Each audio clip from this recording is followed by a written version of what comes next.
Hello বন্ধুরা, প্রতিদিনের মতো আজকেও একটি নতুন টপিক নিয়ে প্রেজেন্ট হয়েছে, যা হচ্ছে ফেনার্গেন সিরাপ।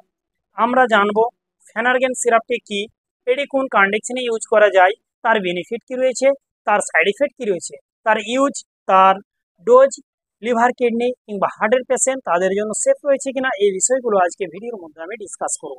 তার আগে আপনাদের কাছে রিকোয়েস্ট, আপনারা এইচ মেডিসিন চ্যানেলে নতুন হয়ে থাকেন, এইচ মেডিসিন চ্যানেলকে সাবস্ক্রাইব করুন, পাশে থাকা বেল আইকনটিকে প্রেস করে দিন, অল নোটিফিকেশন অন করে রাখুন সবার আগে ভিডিও পাওয়ার জন্য। সর্বপ্রথম আমরা জানবো এই ফেনার্গেন মেডিসিন, এটিকে কত কোয়ালিটিতে কোম্পানি ম্যানুফ্যাকচার করে থাকে। এটিকে তিনটি কোয়ালিটিতে ম্যানুফ্যাকচার করে থাকে।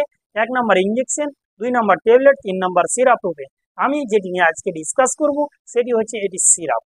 তাই এবার আমরা জানবো এই সিরাপ কাদের জন্য। এই সিরাপ মূলত অনলি ফর চাইল্ড, অর্থাৎ শিশুদের জন্য। আসুন এবার আমরা জেনে নিই যে এই সিরাপটিকে কোন কোম্পানি দ্বারা ম্যানুফ্যাকচার হয়ে থাকে।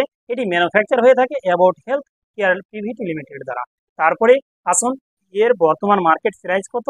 এর বর্তমান মার্কেট প্রাইস 50 রুপিস, অর্থাৎ 50 টাকা। আপনারা এটিকে যে কোনো মেডিকেল স্টোরে ফেনার্গেন নামে পেয়ে যাবেন। এবার আসুন জেনে নিই যে এর কন্টেন্টগুলো কি কি রয়েছে। এর মধ্যে বেশ একটি কন্টেন্ট রয়েছে যা হচ্ছে প্রোমেথাজিন। এটি নিয়ে গঠিত হয়েছে এই ফেনার্গেন সিরাপ। আসুন এবার আমরা জানবো এই সিরাপের ইউজ হচ্ছে যেমন বই বই ভাব, এছাড়া সর্দি কিংবা নাক দিয়ে জল বয়ে আসা, কিংবা অ্যালার্জি, অ্যালার্জি রাইনাইটিস, কিংবা মাথা ঘোরা, কিংবা কফ, কিংবা শিশু ভ্রমণকালে অসুস্থতা, এই সমস্ত ডিজিজের কারণে ডাক্তারবাবুরা এটিকে প্রেসক্রাইব করে থাকে। তারপরে আসুন এবার আমরা জানবো এর ডোজটি কি রয়েছে। এর ডোজ হচ্ছে পেশেন্টদের উপরে ভিত্তি করে ডাক্তারবাবুরা তার ডোজ নির্ণয় করে থাকে। আসুন এবার আমরা জানবো যে সমস্ত লিভার কিংবা হার্টের পেশেন্ট তাদের জন্য কি সেফ রয়েছে। তাদের জন্য এই সিরাপ হালকা সাইড ইফেক্ট দেখা দিতে পারে, তারা যদি খেতে চাই অবশ্যই ডাক্তারের সাথে কনসাল্ট করে নেবে। তারপরে আসুন এবার আমরা জানবো যে সমস্ত কিডনি পেশেন্ট তাদের জন্য কি সেফ, তাদের জন্য সেফ রয়েছে।